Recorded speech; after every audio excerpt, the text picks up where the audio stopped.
Children's Congress nagbigay ng makabuluhang karanasan sa mga batang Mid-Sayapenyo. City Mayor Pacquiao pinangunahan ng NSED sa lungsod ng General Santos. At capacity development para sa mga barangay council hinggil sa child protection isinagawa sa lungsod ng Tacorong. Yan ang ulo ng mga balita sa Soxurgen Headliners.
Magandang araw, South Central Mindanao. Narito na ang mga pangunahing balita sa Soxurgen Headliners ngayon, Nobyembre 16, taong 2024.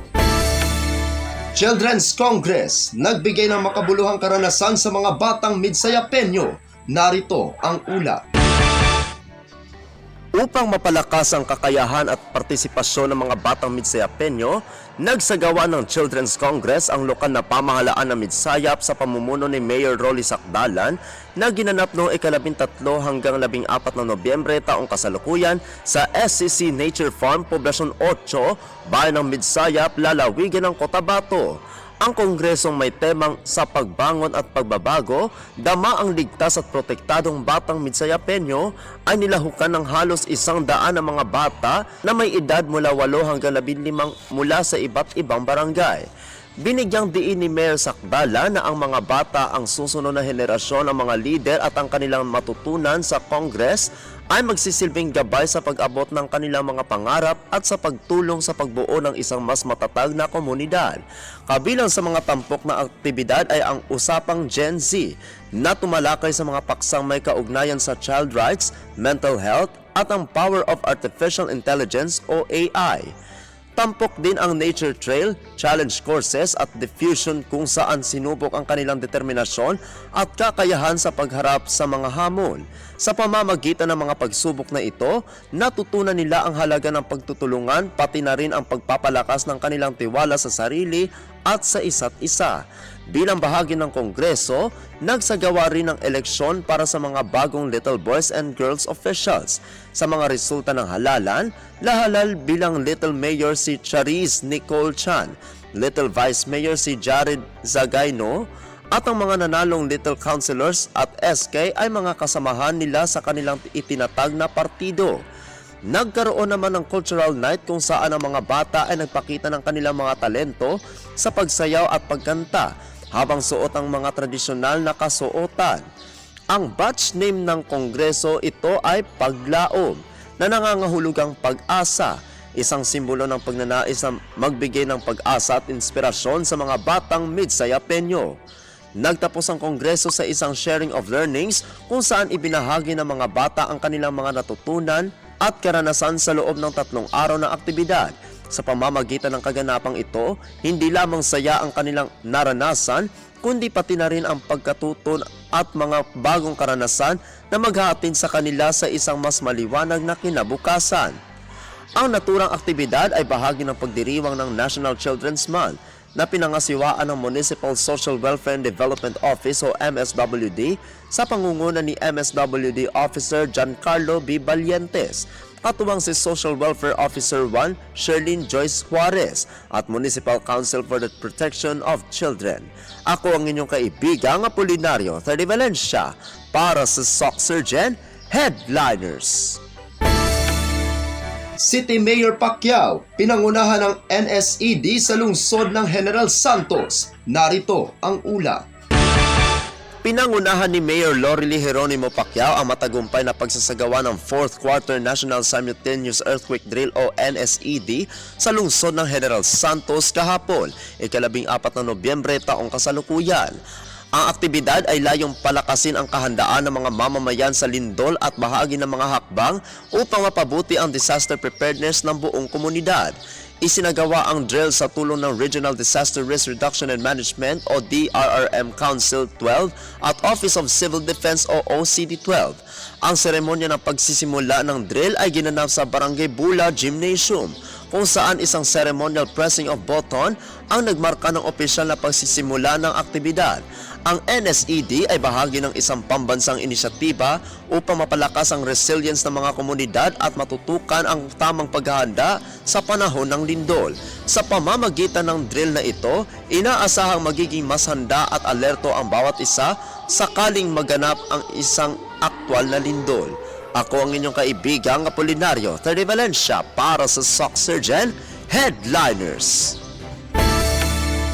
Para sa uling balita, capacity development para sa mga barangay council hinggil sa child protection isinagawa sa lungsod ng Tacurong. Narito ang ulat. Bata, habang ang lokal na pamahalaan ay nagsagawa ng capacity development workshop para sa Barangay Council for the Protection of Children o BCPC at iba pang pangunahing stakeholder. Ang aktibidad na ginanap sa 3rd floor ng Executive Building, City Hall Compound ay nagsama-sama sa mga opisyal ng barangay at child welfare advocates upang palakasin ang kanilang tungkulin sa pangangalaga sa mga bata, partikular ang mga nasa conflict with the law o CICL at children at risk o CAR.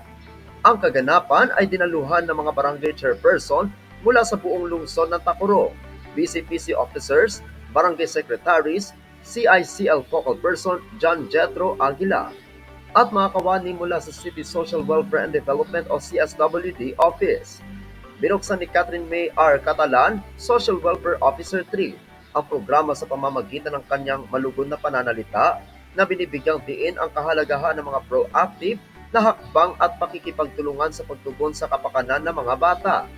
Si Executive Assistant 4 na si Hernani Fermo ay naghatid ng isang inspirational na mensahe na naghihikayat sa mga kalahok na magkaroon ng aktibong papel sa pagtiyak ng mga karapatan at kagalingan ng mga bata sa kanilang mga komunidad. Sinundan ito ng mensahe ng suporta mula kay Attorney Ryan J. Alahar na nagpatibay sa pangako ng lungsod sa pagprotekta sa mga mahihinang sektor. Ang highlight ng workshop ay ang lecture ni Attorney Rosina Camendat na nagbigay ng malalim ng orientasyon sa barangay protocol sa paghawak ng mga kaso ng CICL at CAR. Nilinaw ng kanyang presentasyon ang mga legal na responsibilidad at pinakamahusay na kasanayan para sa pagtugon sa mga isyu sa kapakanan ng bata sa antas ng katutubo. Ang programa sa pagpapaunlad ng kapasidad na ito ay nagpapakita ng dedikasyon ng lungsod sa pagbuo ng mga empowered na komunidad na inuuna ang proteksyon at pagpapaunlad ng mga bata.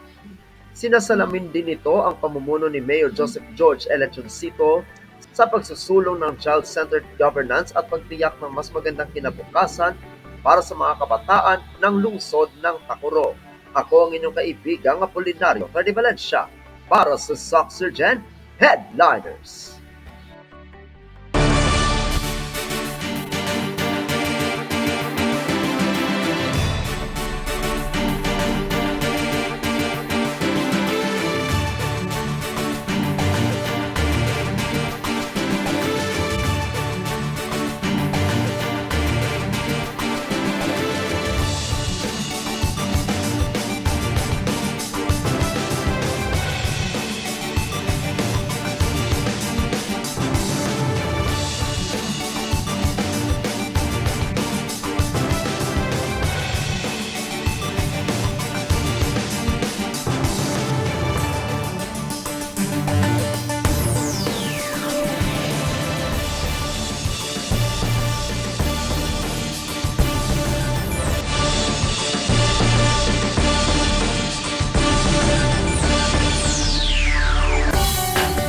Atin ang kabuuan mga balita sa araw na ito. Mga balitang kailangan ninyong malaman, balitang walang kinakampihan, balitang totoo, balitang may dalang aral at inspirasyon, Ito ang Soxergen Headliners. Hanggang sa Lunes, happy weekend! Maraming salamat at magandang araw, kaibigan!